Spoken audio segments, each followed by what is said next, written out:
तालिबान फिलहाल अपनी छवि चमकाने के लिए पूरी दुनिया में ज़बरदस्त पीआर की कोशिशें कर रहा है और अब भारत में भी एक खास वर्ग यहाँ बैठे बैठे तालिबान की तारीफें कर रहा है। भारत के कई लिबरल बुद्धिजीवियों और नेताओं को लगता है कि तालिबान स्वतंत्र प्रेस और महिलाओं की आज़ादी के लिए काम करेगा।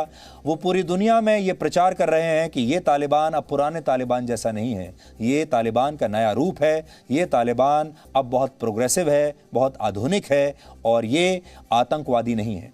और ऐसे लोगों की नज़र में तालिबान की कल की प्रेस कॉन्फ्रेंस सुपर हिट रही। इसलिए आज एक बार फिर हम हमारे देश के इन लोगों से कहना चाहते हैं कि अगर आपको तालिबान से इतना लगाव है, आप बधाई देना चाहते हैं, मन ही मन अगर आपके मन में लड्डू फूट रहे हैं तो कुछ दिन अफ़गानिस्तान में गुजारिए। उनके लिए हमारा नारा यही है, कुछ दिन तो गुजारिए अफ़गानिस्तान में, वहाँ जाइए, वहाँ आप वेकेशन के लिए जा सकते हैं। भारत के हिल स्टेशंस पर जाने की बजाय कुछ दिन अफ़गानिस्तान की पहाड़ियों पर और उनके रेगिस्तानों में बिता कर आइए और देखिए वहाँ पर क्या माहौल है।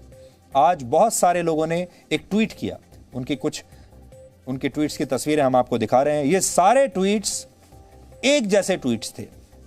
इस तरह से लगा जैसे किसी ने ये ट्वीट्स उन्हें लिख कर दिए हों और इन सब ट्वीट्स में ये लोग तालिबान की तारीफ कर रहे हैं और कह रहे हैं कि देखिए तालिबान जैसा आतंकवादी संगठन भी अब प्रेस कॉन्फ्रेंस कर रहा है। यानी इन्हें तालिबान की ये जो अदा है ये बड़ी पसंद आई और कह रहे हैं कि even the Taliban will attend a press conference, even the Taliban are holding a press conference. तो ये वो लोग हैं जो तालिबान को बहुत पसंद कर रहे हैं। तालिबान की ये जो उदारता है ये उन्हें बड़ी पसंद आ रही है। तालिबान की जो प्रेस कॉन्फ्रेंस है उन्हें अच्छी लग रही है और तालिबान ने जो वादे किए थे कि वो प्रेस को स्वतंत्र रखेंगे, उन्होंने वादा किया था कि वो महिलाओं के अधिकारों को भी बरकरार रखेंगे इस्लाम के मुताबिक। आज वो सारी बातें भारत के एक वर्ग को बड़ी अच्छी लग रही हैं। आज मुस्लिम पर्सनल लॉ बोर्ड के प्रवक्ता सज्जाद नुमानी ने अफगानिस्तान में तालिबान की जीत के लिए अल्लाह को शुक्रिया कहा है और ये भी कहा है कि भारत का मुसलमान तालिबान को सलाम करता है। हालांकि मुस्लिम पर्सनल लॉ बोर्ड ने उसके बाद ये स्पष्ट किया कि ये विचार व्यक्तिगत हैं और इसका मुस्लिम पर्सनल लॉ बोर्ड से कोई लेना देना नहीं है।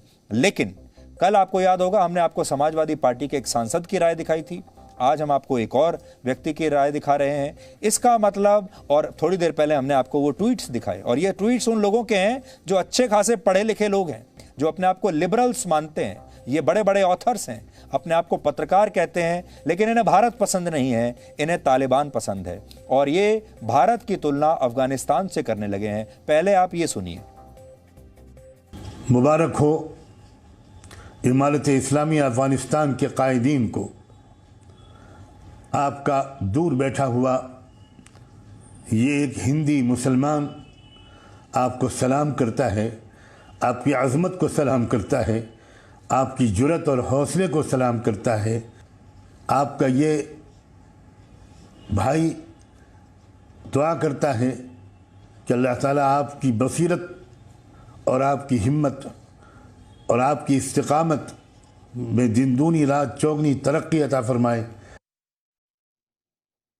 आपको याद होगा कल ही समाजवादी पार्टी के एक सांसद शफीकुर रहमान बर्क ने भी तालिबानियों की तुलना भारत के क्रांतिकारियों से की थी और अब उनके खिलाफ देशद्रोह का केस दर्ज कर लिया गया है। इन्होंने कहा था कि जैसे भारत के क्रांतिकारियों ने अंग्रेजों के खिलाफ विद्रोह किया था, लड़ाई लड़ी थी आज़ादी के लिए, वैसे ही तालिबान ने भी अपनी आज़ादी, अपने देश की आज़ादी के लिए इतना संघर्ष किया है। और पाकिस्तान के प्रधानमंत्री इमरान खान भी यही कह रहे हैं कि ये आज़ादी का संघर्ष था।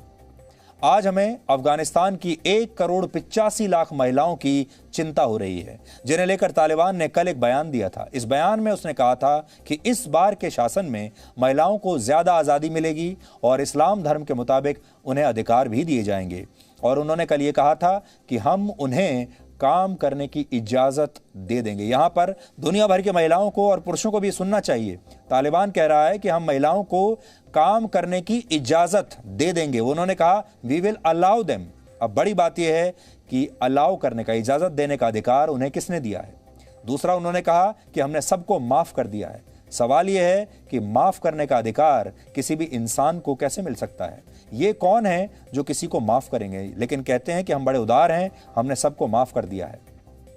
और तीसरा इन्होंने ये कहा कि महिलाओं जहां भी उन्हें यह लगेगा कि जिन क्षेत्रों में महिलाओं को काम करना चाहिए उन क्षेत्रों में हम महिलाओं को काम करने की इजाजत दे देंगे।